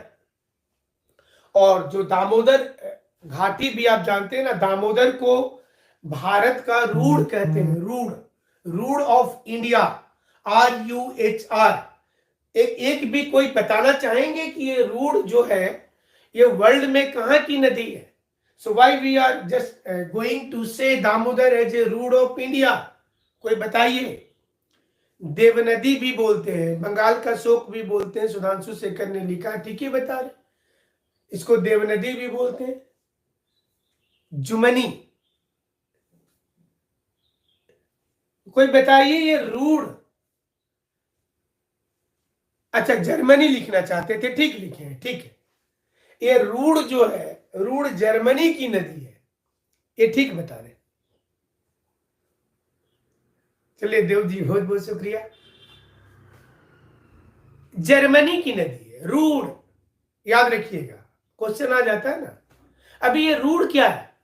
कोयला मिलता है उस घाटी में, जो जर्मनी की रूड़ नदी है ना उसी के किनारे कोयला, कोयला कोयला का जमाव वहां हुआ है। इसलिए झारखंड में जब हम लोग दामोदर को बोलते हैं रूड़ ऑफ इंडिया, और इसका मतलब ये होता है कि दामोदर नदी घाटी के किनारे कोयला मिल रहा है, इसके किनारे कोयला मिल रहा है, ये याद रखिएगा। और जब कोयला होगा, दो तीन चीज दिमाग में आना चाहिए। मैंने ऐसा नहीं है कि नदी पढ़ाई कर रहे हैं तो सिर्फ नदी में आप अपने दिमाग को दौड़ाना है, क्वेश्चन कहां से आता है। कोयला का जैसे जिक्र होगा, झारखंड में सबसे ज्यादा कौन से वैरायटी का कोयला, अपने से दिमाग में आना चाहिए, बाइटुमिनस। किस काल का कोयला है? कार्बोनिफेरस गोंडवाना काल का कोयला। बस यही तो दो चार क्वेश्चन बनते हैं, तो आपको ध्यान रखना है इस पर। तो चलिए, दामोदर नदी सबसे पॉल्यूटेड नदी भी इनको कहा जाता है, आप तो जानते ही होंगे इस नदी को। लेकिन ये नदी पलामू, हजारीबाग, धनबाद और बंगाल में चली जाती है। इसके लिए थोड़ा सा आपको एक मैप और दिखाना पड़ेगा, तब आप जल्दी से समझ पाएंगे कि ये इस नक्शे पर आपको ज्यादा क्लियर हो पाएगा, थोड़ा तो जरूरी नक्शा है ना। अभी देखिए इधर हम लोगों ने ये मैप बनाया था ना अभी, ऐसे इस प्रकार से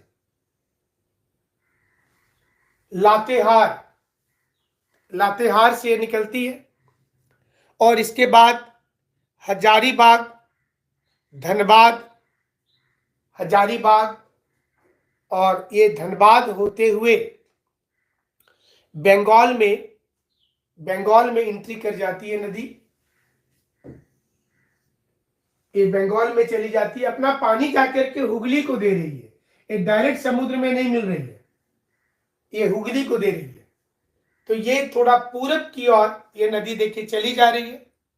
ये जो दामोदर नदी जिसमें डीवीसी, जिसमें 8 डैम बना हुआ है, जो भी आप नाम ले रहे थे, डीवीसी 1948 में 1948 में दामोदर वैली कॉरपोरेशन जो बिजली सप्लाई करती है, डीवीसी 1948 में डीवीसी जो था, इसको उस समय में तो जाहिर सी चीज है कि जवाहरलाल नेहरू ही प्रधानमंत्री थे, तो उन्होंने इसकी शुरुआत की थी।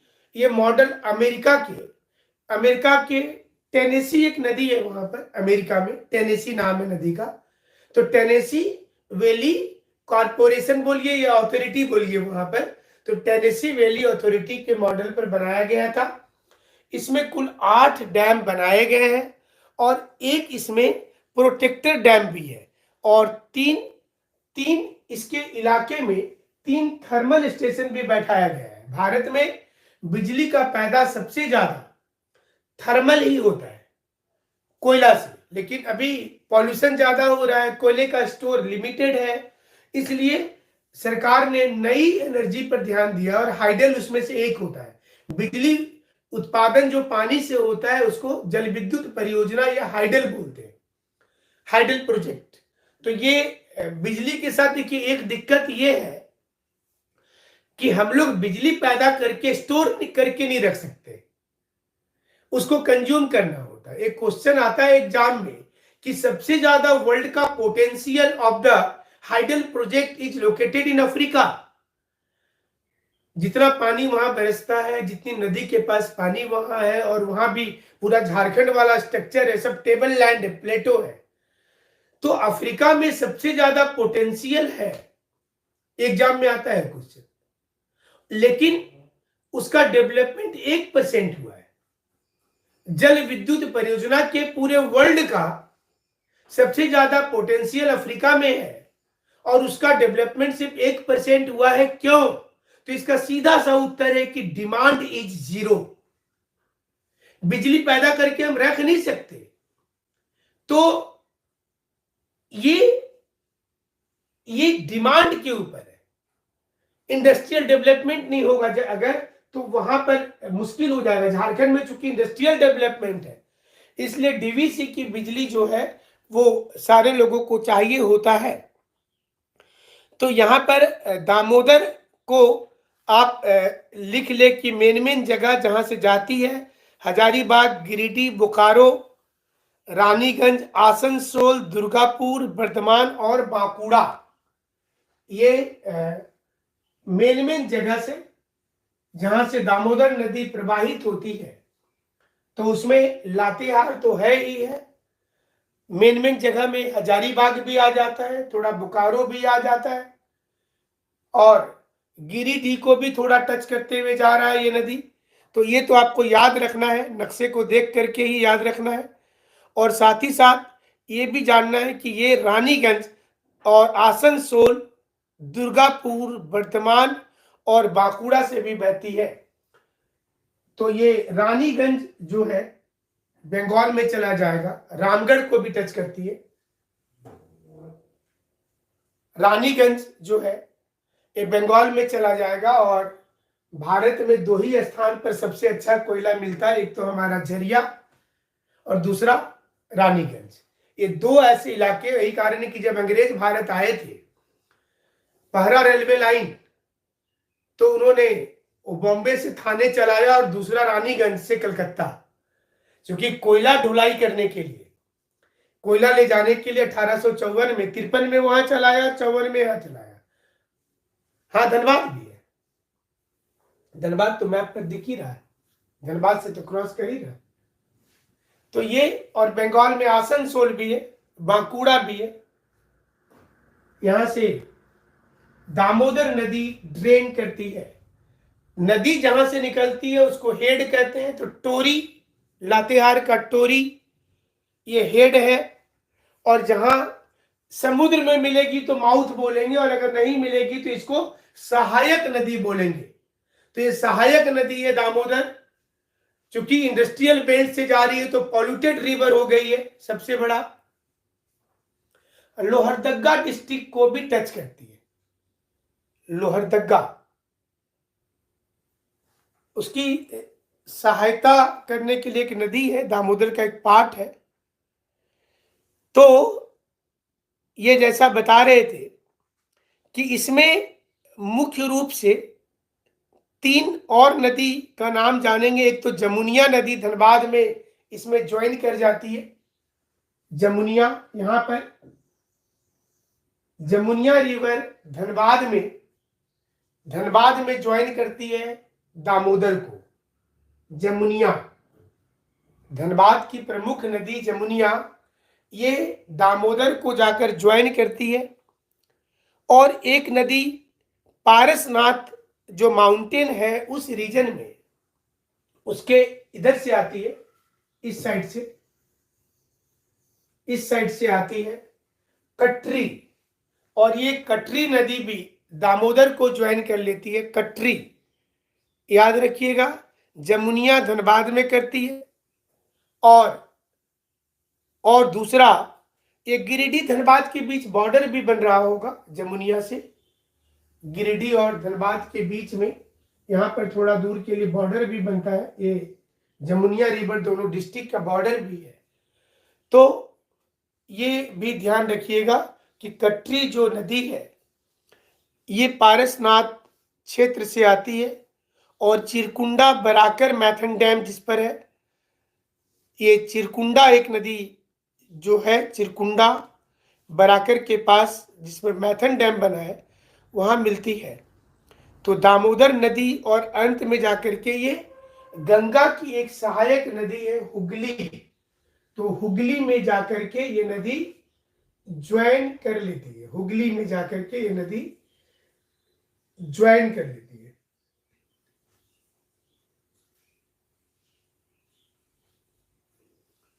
और यहां पर आपको ये समझ में आएगा, देखिए इसमें ये सारी नदियां हैं, और ये बहुत छोटी छोटी भी नदी है, तो इसलिए इसमें पूरा सब सिर्फ आपको ब्लू कलर से ये पता चल पाएगा कि कितनी नदी का नेटवर्क जो जाल है झारखंड में वो कितना स्ट्रांग है। आप देखिए हर इलाके में आपको जो ब्लू लाइन दिख रहे हैं, छोटी नदी और बड़ी नदी मिला करके, तो ये इतने बड़े क्षेत्र में ये नदी, और इसके बॉर्डर पर जिधर में देखिए उत्तर प्रदेश, छत्तीसगढ़, इधर उड़ीसा, बंगाल, ऊपर बिहार, तो यहां से कुछ नदी ऊपर की ओर जा रही है, जैसे देखिए फल्गु, ये वाली। ऐसे आपको कई नदी जो इंपॉर्टेंट नदियां हैं ये आपको नजर आएगी। और इसमें अगर हम दामोदर को देखना चाहें तो देखिए ये जो नदी है ये वाली, यहां पर देखिए ये नदी इधर से ये आगे जा रही है, इधर से देखिए बराकर आ रही है, ये बराकर वाला एरिया है। तो ये बीचों बीच जो आपको नदी जो दिख रहा है ये रिवर देखिए बहुत इंपॉर्टेंट है।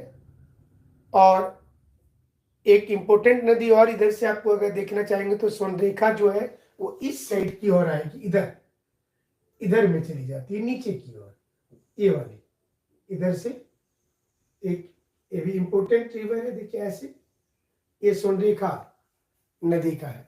इधर दोनों में काफी डिफरेंस है।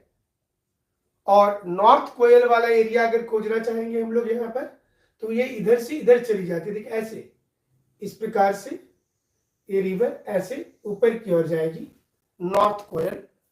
और यहाँ से जब अगर आप साउथ कोयल खोजेंगे तो इस जोन में देखिए ये ऐसे ये साउथ कोयल, और यहीं पर कोयल कारो परियोजना जो आप सुनते हैं ना, कारो नदी है ये, इधर इधर सिमडेगा साइड में शंख नदी है। तो मेन रिवर झारखंड की जो स्ट्रक्चर भी बता रहा है। यहाँ पर कोनार रिजर्वेयर है इस जगह पर।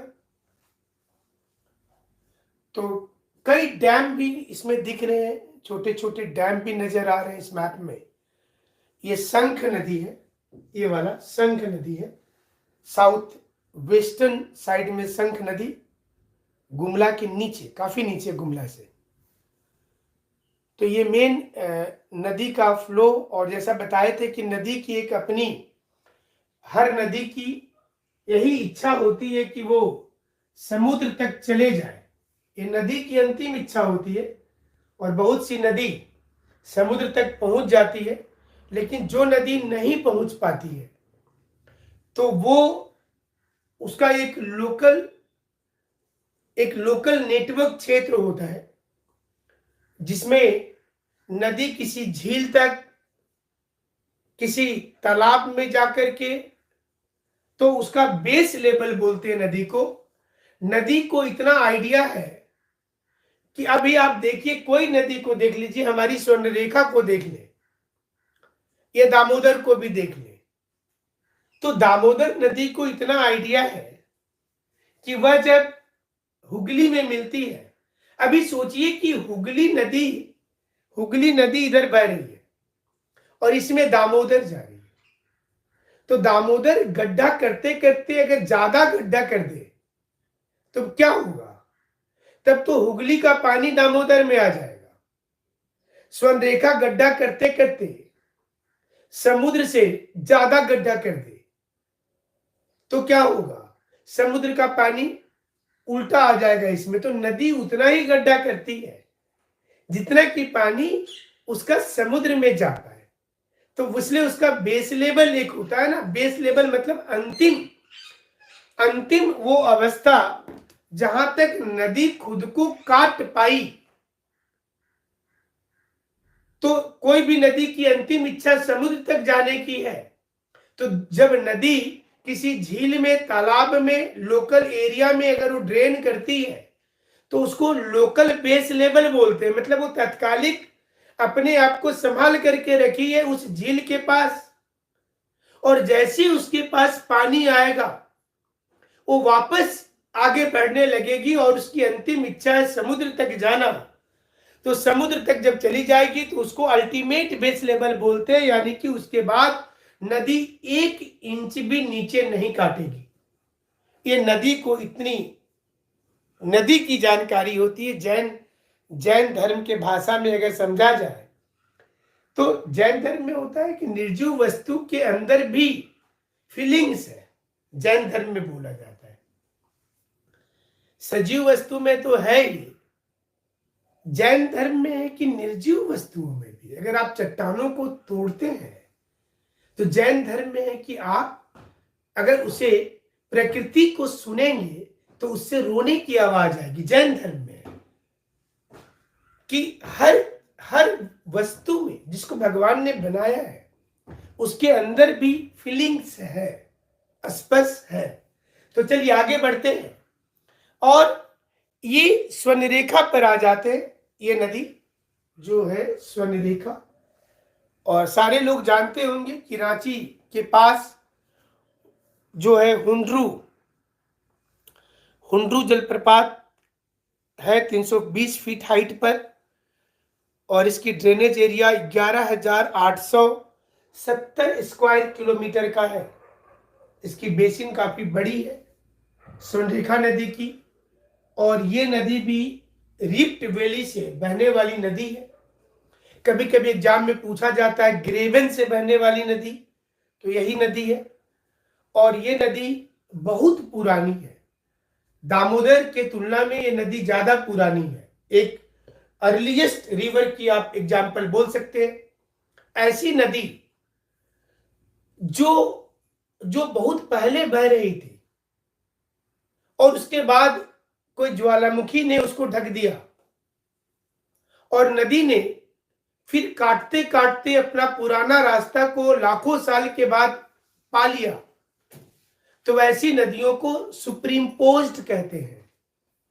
Those river are known as superimposed, याद रखिएगा, सुपरइम्पोज्ड रिवर।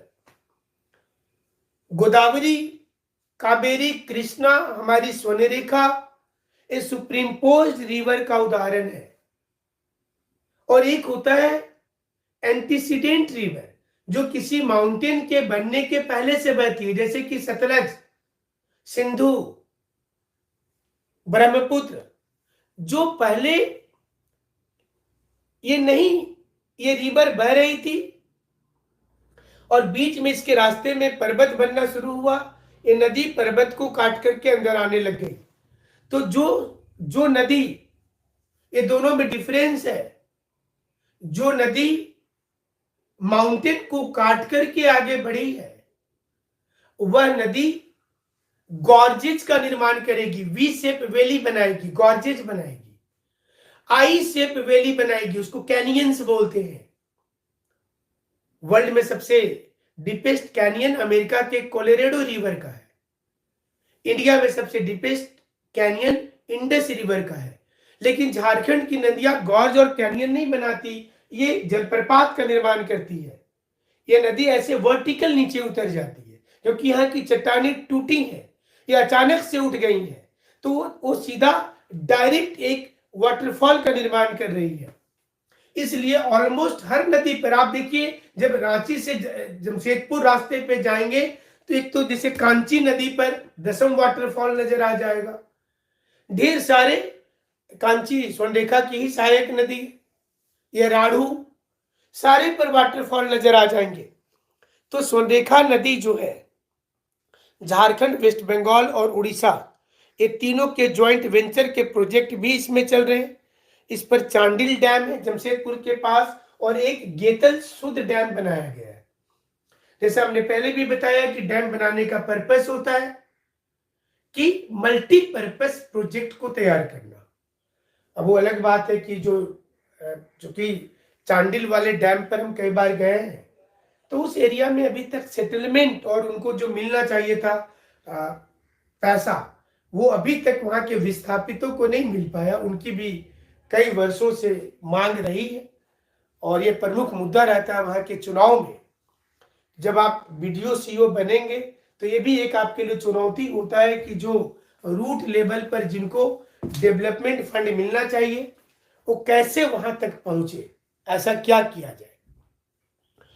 तो स्वर्णरेखा नदी जो है, ये सिंहभूम का अधिकांश एरिया को, रांची को कवर करती है ये नदी। और इसकी प्रमुख एक तो नदी है राढ़ू, जो होरहैप से निकलती है सिल्ली के पास, और गौतम धारा वाटरफॉल। ऐसा आपको बता रहे थे कि इसकी सहायक नदियों में भी, तो सिल्ली के पास एक नदी है राढ़ू सिल्ली, चुनाव में काफी फेमस रहता है सिल्ली। तो सिल्ली से मूरी हमको लगता है आस पास होना चाहिए। एल्युमिनियम का कारखाना जो है, कोई उधर के होंगे तो बताएंगे, वो एल्युमिनियम कारखाना है ना उधर मूरी के साइड में।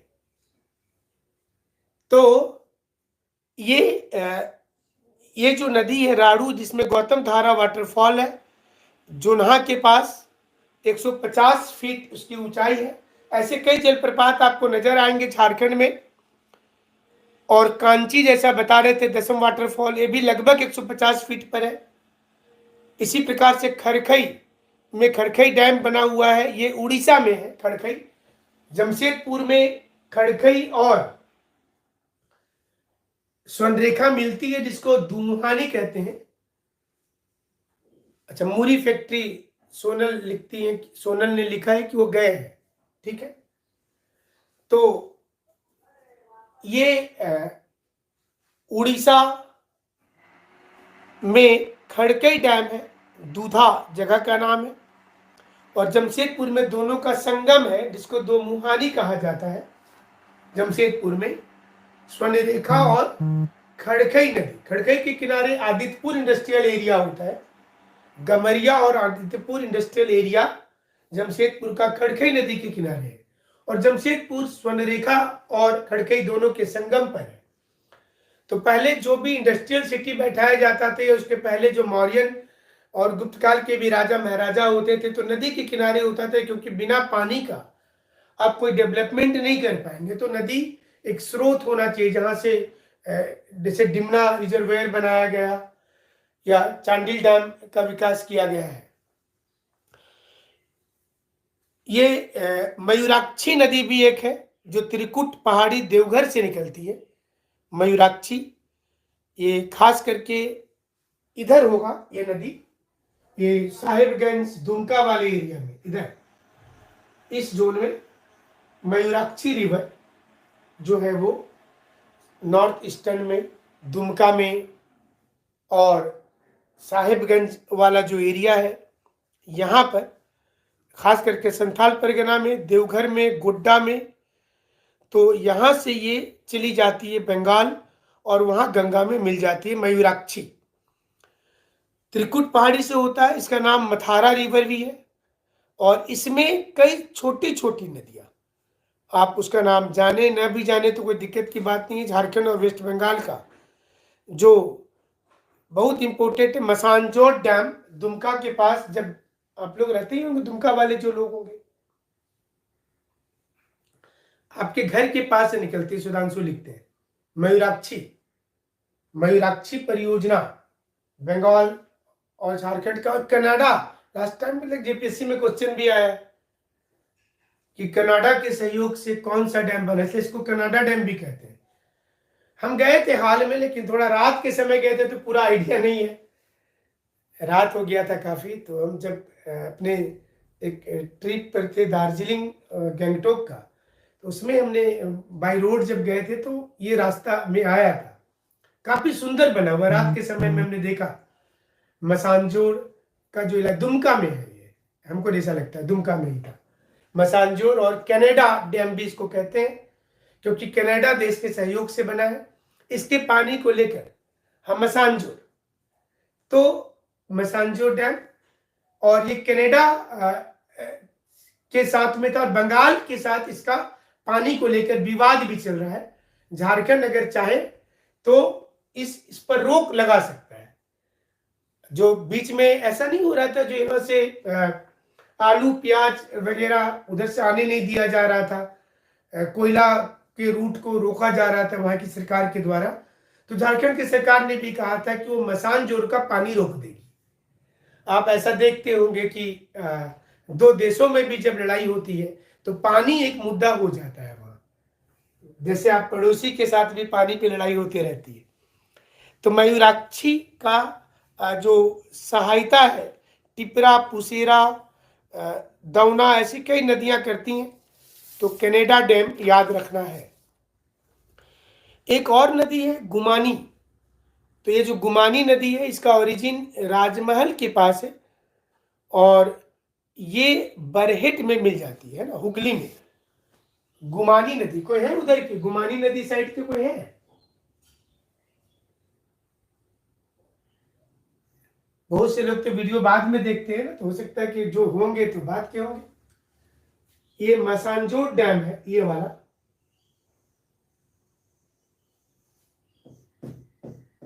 ये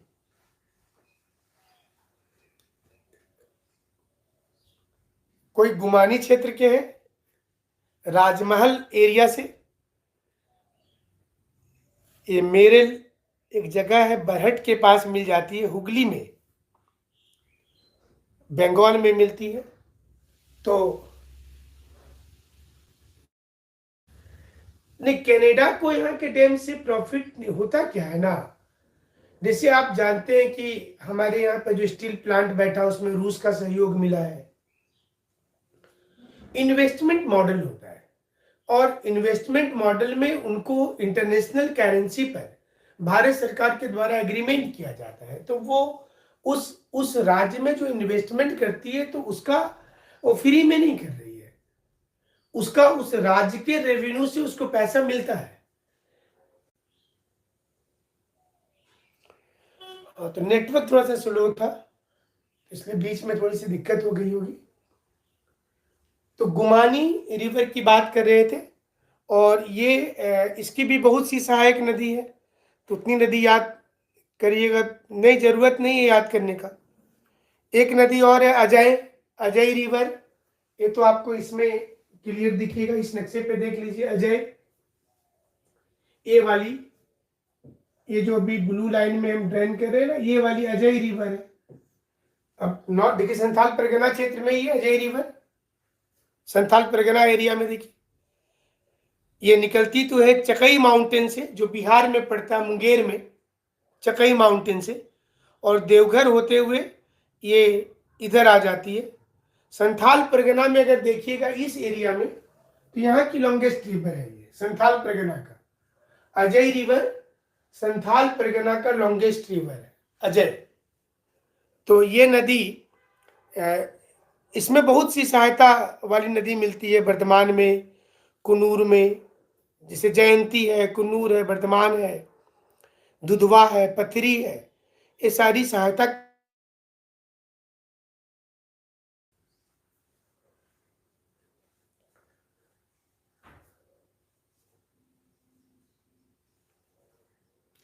हाँ, कनाडा के बारे में बता रहे थे तो वीडियो रुक गया था। हम बता रहे थे कि जब कोई देश इन्वेस्टमेंट करते हैं तो वहां पर क्या होता है कि जो रेवेन्यू उस स्टेट का आता है, तो सेंट्रल गवर्नमेंट से बात होती है, उस रेवेन्यू का एक हिस्सा उसको दिया जाता है। मतलब जो इन्वेस्टमेंट मॉडल है ये, अगर भारत सरकार कहीं पर इन्वेस्ट कर रही है तो उससे एक तो जो रोजगार भी वहां जनरेट हुआ, इंफ्रास्ट्रक्चर जनरेट हुआ, और इसका 1% उसको दिया जाता है। मतलब ऐसा नहीं है कि कोई देश, हमारे यहाँ पर द्वितीय पंचवर्षीय योजना में कई देशों के सहयोग से जो है वो स्टील प्लांट यहाँ बैठाया गया था, चाहे दुर्गापुर हो, बोकारो हो, राउरकेला हो, जिसमें जर्मनी का पैसा लगा हुआ है, भिलाई हो। तो जो पैसा लगाया जाता है तो उसमें 1% एग्रीमेंट होती है। तो आप चाहे भारत सरकार दूसरे जगह पे लगा रही है, वो सरकार यहाँ आकर के लगा रही है, तो आप उसको समझ में आना चाहिए कि इस राज्य में अगर हम इन्वेस्टमेंट कर रहे हैं